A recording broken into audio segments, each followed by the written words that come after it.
Praise the Lord. கர்த்தருடைய பரிசுத்த நாமத்துக்கு மகிமை உண்டாவதாக. இன்றைய நாள் பொழுதிலே உங்களை சந்திப்பதில் நான் மிகவும் மகிழ்ச்சி கொள்கிறேன். கர்த்தர் உங்களையும் உங்கள் குடும்பங்களையும் ஆசீர்வதித்து பாதுகாத்து வழிநடத்தி அருள் புரிவாராக. அருமையானவர்களே, இன்றைய நாளுக்கான வேத வாக்கியம் ரொம்ப விசேஷித்தமான ஒரு வேத வாக்கியம்.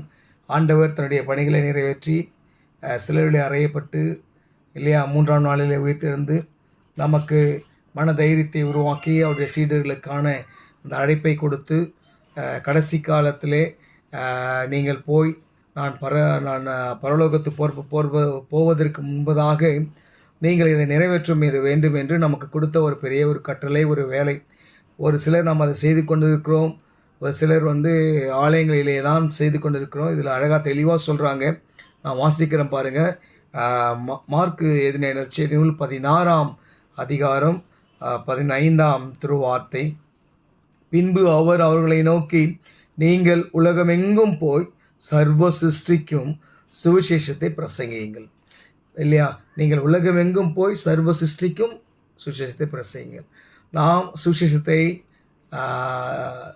எடுத்துக்கொண்டு ஜபத்தோடு உறுதியான விசுவாசத்தோடு பற்றி கொண்டு நாம் என்ன பண்ணுமா? உலகமெங்கும் போய் ஆண்டவருடைய அன்பை நாம் பறைசாற்ற வேண்டும். நாம் பெற்ற இன்பத்தை நாம் எப்படி வாழ்க்கையில் நன்மைகளை நாள்தோறும் அனுபவித்து கொண்டிருக்கிறோம், நாள்தோறும் புதிய கிருபைகளை ஆண்டவர் நமக்கு கொடுத்து கொண்டிருக்கிறார் என்ற அந்த அனுபவத்தை நம்முடைய சகோதர சகோதரிகளுக்கு, ஆண்டவரை அறியாத சகோதர சகோதரிகளுக்கு நாம் ஏற்படுத்த வேண்டும் என்று தான் நாம் அழைக்கப்பட்டிருக்கிறோம். அதுதான் திருவார்த்தை.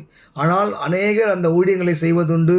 அந்த ஊழியங்களிலே பற்பல வித்தியாசங்கள் உண்டு. ஏனென்று சொன்னால், ஒரு சிலர் நல்ல சபைகளிலே மட்டுமே ஊழியம் செய்ய அழைக்கப்பட்டிருக்கிறதாக நினைத்து கொண்டு அந்த சபையில் ஃபுல்பீட்டில் தான் சொல்கிறது தான் ஊழியம் அப்படின்னு நினச்சிட்டு இருக்காங்க. ஆனால் ஆண்டவர் தெளிவாக சொல்கிறாரு, நீங்கள் உலகம் எங்கும் போய் சர்வ சிருஷ்டிக்கும் என்ன பண்ணுங்கள், என்னை பற்றி பிரசங்கிங்கன்னு தான் வேதத்தில் இருக்குது. நீங்கள் ஆலயங்களில் போயிட்டு ஜெபம் பண்ணுங்கள், ஆலயங்களில் போய் பிரசங்கின்னு சொல்லலை. ஆலயத்தை பற்றி அதிகமாக வேதத்தில் ஒரு ஆலயம் என்பது நாம் அனைவரும் ஒன்று சேர்ந்து கர்த்தரை ஆராதிக்கிறதான ஒரு ஐக்கியமான ஒரு இடம்.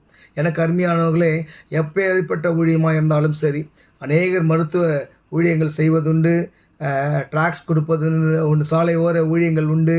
அநேக வாலிப பிள்ளைகள் கூட செய்து கொண்டிருக்கிறாங்க. கிராமங்கள் தோறும் பட்டணங்கள் தோறும் போகிறாங்க. அநேக மிஷனரிகள் நம்முடைய இந்தியாவை நோக்கி ஆண்டவருடைய அன்பை பறைசாற்றி இரத்த சாட்சிகளாக நம்முடைய இந்தியாவில் மரித்தவர்கள் அநேகர் உண்டு.